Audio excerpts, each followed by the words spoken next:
Yung panibagong araw at panibagong pag-asa na naman sa ating lahat.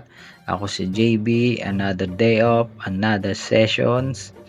At ngayon may bago na naman akong project. Tara, samahan nyo ako sa aking tattoo in lifestyle here at Taiwan. At yan, natapos na ako mag-setup. At ito nga pala yung aking project for today's video.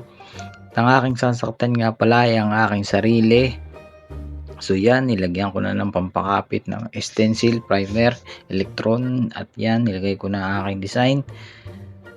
So yan, sinimulan ko na ang pananakit sa aking sarili.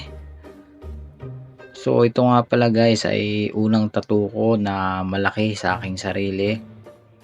So yun, I challenge myself kung kaya ko ba talaga, kung gaano kataas yung aking pain tolerance. So guys, kita nyo naman kung gaano kahirap lahat na ng posisyon ginawa ko para lang matapos ang piece na to. So baka naman pa-like and follow naman dyan guys. So yun guys, ito nga pala yung napili kong design, koi piece, kasi ako ay isang Pisces, ang yun ang aking zodiac sign.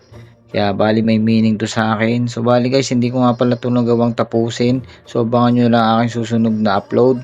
At ito na yung final result. At sa mga gusto magpatato ng mga gantong design, PM nyo lang ako, JB Agripa. Salamat sa mga panunood. Mapanakit ng Taiwan. Yo, JB Works lang sa kalam. Peace out.